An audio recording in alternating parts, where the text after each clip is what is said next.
Welcome to another edition of the Deer Hunting Properties Playbook. Today we have 16.9 acres. I'm going to call it 17 just to round up, very close. This property is very cool. This one I would call either a building site or maybe a hunting campsite. But the nice thing about it, town of Saxville near Wild Rose, this one has no ordinances on what you can put there and also no covenants or restrictions. Super nice if you're looking at a small property to build or if you just want a small property for a hunting camp. This one you could easily put a garage there or a shed there, no problem. The utilities are all ready to go. It's perked for septic, conventional, and a well, and it also has roadside access for electricity. The things that I like about this property, it gives me a lot of options on if I want to hunt it. Obviously I want to do that. You have some nice woods here. You do have a neighbor down here, but the nice thing about this is you have basically what this is here is an old farm field. I would leave that. I get a lot of questions from people saying, what should I put in those fields? Should I plant trees? And you can do certain things like this. Obviously it's going to be your canvas. That's why I say this is your canvas. You paint it however you want to do it. But anytime that I go into a property that has open ground already, that is something when I'm deer hunting, so many options for food plots or other things that you want to plant if it's going to be mass trees, hard mass or soft mass. What I would do with this plot here, I would look at that as a destination plot. On a small property, what I like to do is not necessarily hunt the whole thing, because if you do that, you're going to educate those deer really, really quickly. You want to have safe havens. This might be even 3 acres right here. I'm going to call it maybe 2.5. Pack that with food. You're going to have deer wanting to spend a disproportionate amount of time on the property cutting through it. And also what you have are, you have some funnels in here. On the, I would call this the south end of the property, formerly part of the farmer's field here. A nice little finger that comes into the woods. Already a small established food plot on there. You can expand that. Excellent hunting opportunities and good access around the side of the property lines to get in there if you're going to hunt your blinds or your tree stands. The other thing too is you've got a nice section of woods here, good cover, good bedding cover, and if you play your cards right, you could hold deer in there, especially during the rut. You have this as, let's say, a destination plot. What I mean by that is you're planting lots of food. You're looking for tonnage. You want to get your stuff in there that's going to grow a lot of food that's going to hold those deer all the way up into November and beyond if you can. If you do that during late bow season, or especially during the rut, you're going to have those bucks coming out of these other little pockets of woods. There's other little areas, nooks and crannies. There's some creek areas and drainages that you can't even see on this overhead. You're going to see bucks that you've probably never seen before. You might not have gotten camera photos of them. You might have been driving the neighborhood and seen them.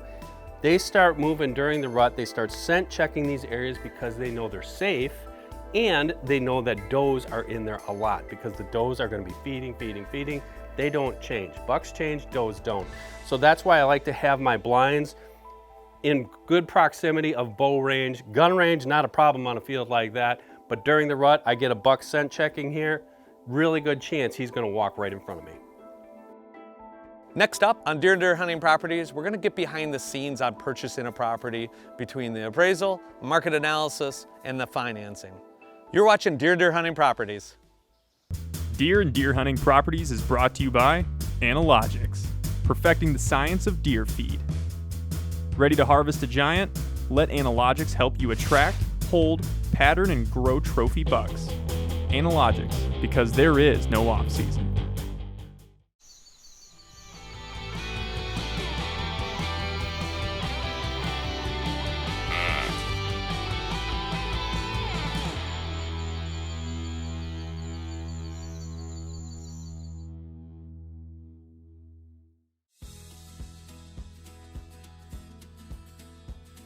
Before we go out and actually find that dream property, we need to figure out what our finances is at. So one of the first steps, what we do here with a DDH expert when we're looking at those properties, we look and find out what's the property value, right? So they have a list price, but what is that value? So when we work for you as a buyer's agent, we actually do what's called a market analysis of that property to make sure you're paying what you should be for that property, right? Of course, there's some other factors that always play into that property, but what we'll do is we'll actually look at other properties that have sold over the last 3 months, 6 months. If there's a lot of properties that have sold, we can go in a shorter time frame. If there's not a lot, we might have to go a little further out or a little bit further back, right? But probably the most important thing about when you hire one of our DDH property experts is their understanding of the land. They understand what the land you guys are gonna walk or did walk versus what they're pulling up on comparables, right? I've seen it too many times where a buyer will get bad advice on a property that should have never been priced that high and they way overpaid. Or they really wanted that property, but they got bad advice and they didn't offer the correct price of what it should have been, so they could have got that property. So that's very important when we're working with our buyers. And then of course, getting the financing through your local credit union, bank, mortgage company, whoever you choose to go through. I would definitely check out as many possibilities there as possible, because they're gonna have different terms, right? They're gonna have different lengths of loan for you, or they're gonna have different down payments for you. So one might be more important to keep your mortgage payment down on your lot loan or your acreage loan. And what they're gonna say is, hey, I can go a little further out. Your payment's gonna be a little less and you can always pay it off ahead of time, or maybe you're looking at flipping that property in a few years. So there's some differences there. Or maybe you don't have a whole lot of money down, and that's more important too. So definitely check out those different institutions to find out what's best for you. Now, when you do get an institution involved to give you the loan, they want their property secured, right? They want to know that it is worth that.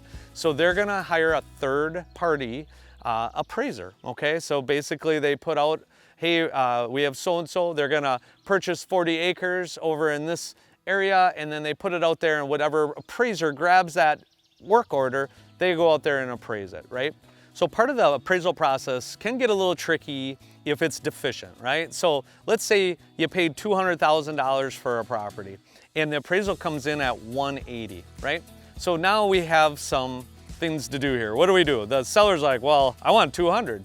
And the buyer's like, well, I want 180. That's what it appraised for. So at that point, the buyer and seller can agree to disagree and walk away and say, hey, I'm not paying the difference and I'm not lowering my price.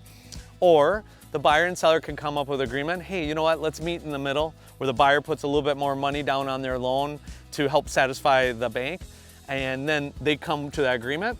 Or they can ask for another appraisal. They can also ask for that appraiser to look at some other comparables, which one of your DDH experts can help them with. So there's some different options there. Typically, the buyer and seller that I've noticed typically come to an agreement because the seller wants to sell, their buyer wants to buy it, and they will come up with an agreement that works for both of them, so they both feel like they won in that situation.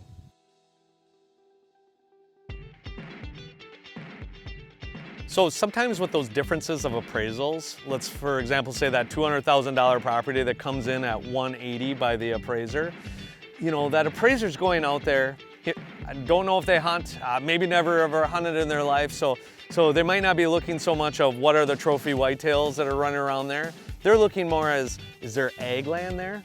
Are there building sites? You know, is there mature timber, right? Easement situation, that's more of what they're gonna be looking at. Where the seller might be looking at, hey, I got 160 class deer running around here. Here are the bucks that I've shot the last 5 years. Here are what my neighbors are like. You know, you have a great neighborhood, high quality deer management area. So they're looking at that. You know, in that situation, the appraisal probably will be off compared to what that seller's gonna want. And maybe if those are what's important to you, that 160 class, 150 class, whatever it is and above, and there's a lot of past history of that, you're going to overcome that and pay that difference versus what the appraised value is on the property. Experts here at DDH Properties, if there's a difference and they're not maybe understanding the difference of this property than other, we can actually help them through that process by sending them any of the information we have that might be able to help you close that loan with that property. But otherwise, that bank's gonna wanna make sure that their property is secured, that you paid, and what it's worth are pretty much the same. So that's very important. So when you do go out and find that property, you are set up for success to be able to get your dream property. Coming up later in the show, I'm hunting an area that has a drainage and some food, and those bucks are coming out of that cover to scent check it. You're gonna find out what happens. Deer and Deer Hunting Properties is brought to you by Orion Hunting Products. Engineered for stealth and safety, Orion's modular, lightweight design allows you to set up camp anywhere you want to hunt. No heavy equipment, no problem. Orion Hunting Products.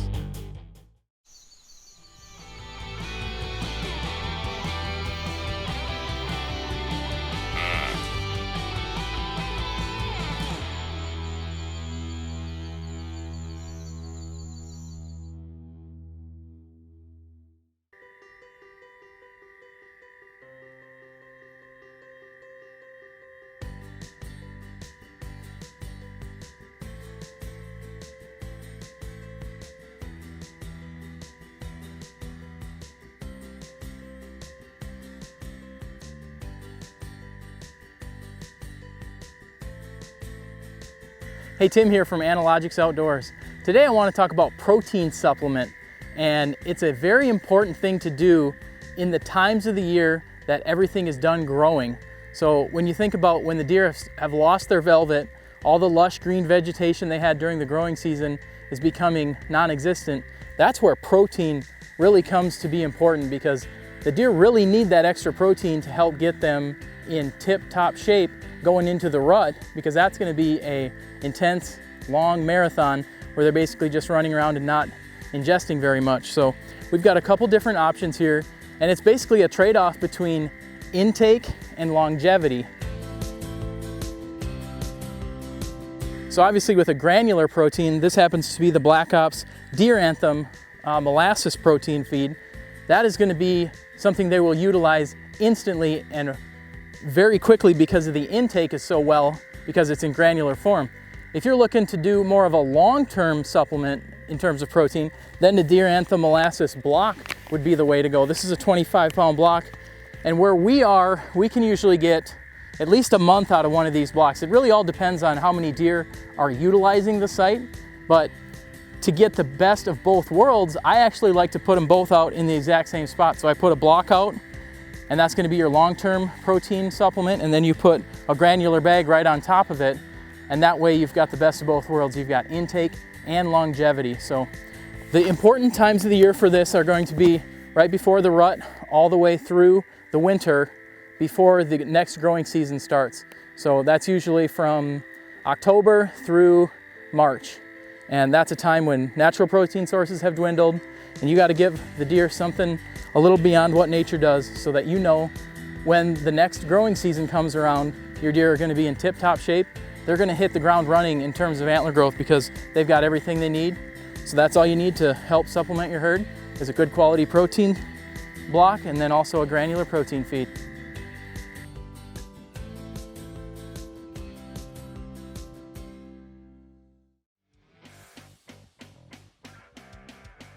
So our destination was Goose Creek Outfitters near Ellesmere, Nebraska. Don't try to Google it because it doesn't even show up on the map.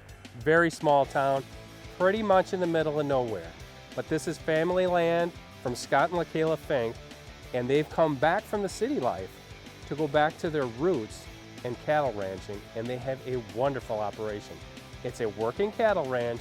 Scott, LaKayla, and their children all work on the farm, but when it comes to hunting season, they're all about deer hunting.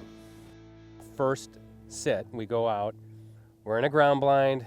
I mean, it's rattling windy. I mean, the windows are flapping, grass is swaying really bad in front of us. I thought we'd see some deer, and we saw some deer, but it shuts it down. You know, wind will shut down deer. You know, we say you hunt out west, it's windy all the time, deer are gonna move. Yes, they do, but we just didn't see quite the buck that we wanted to take on that sit. And that next morning, although we were in an enclosed blind, it was super cold. I mean, I had rubber boots on, my gloves weren't quite up to par, and that's a good tip. Make sure you bring warm gloves. And I just kind of notched forward on my chair and I look, oh my gosh, here comes a buck.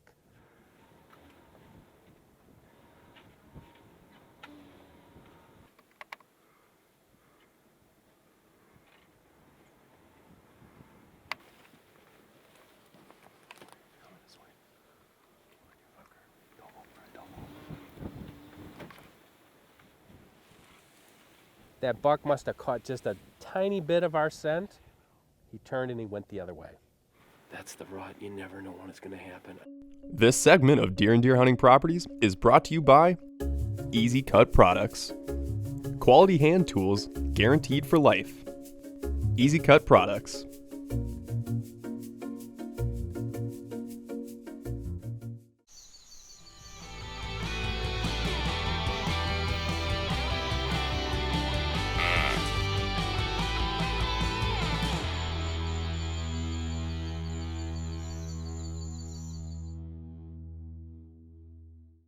You just never know, and that's what happened today.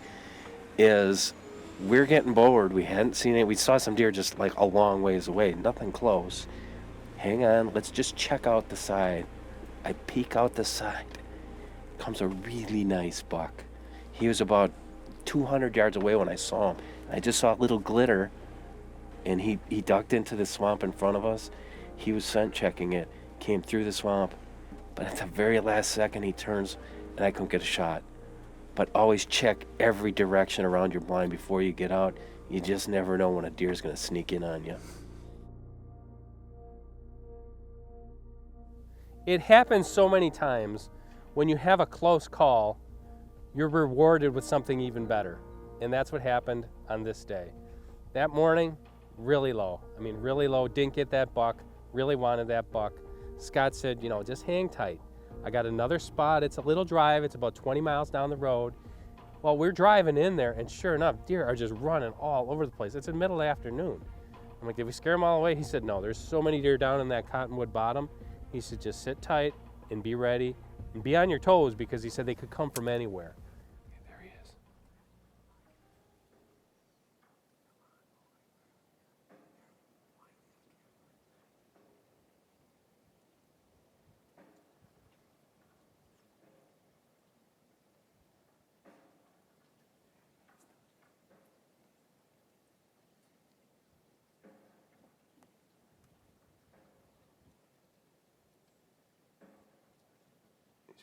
You got him.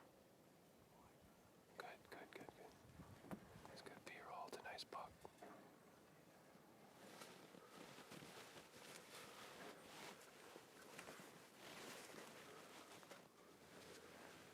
He's quartering. I'm going to put it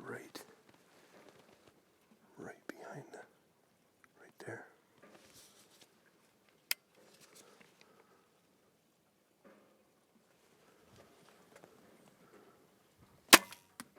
Got him. I got him. Stay on him.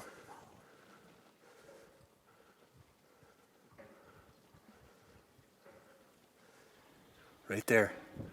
Right there. Right there. Bam! We just did it. We just got our Nebraska buck. Pins and needles. I say it all the time. It happens just like that.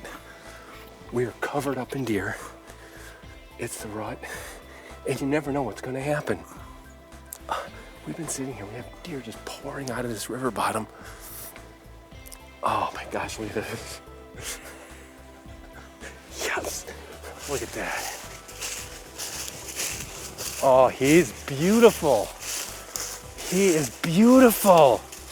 Look at that. 2, 3, 4, 5. He's a 10. He's a 10. You know, we were watching a 10, and he walked out of our lives. And what did the good Lord bring us? Another 10-pointer. And that one we didn't get a chance at this morning, that's why we didn't get that shot. What a dandy buck. Look at that.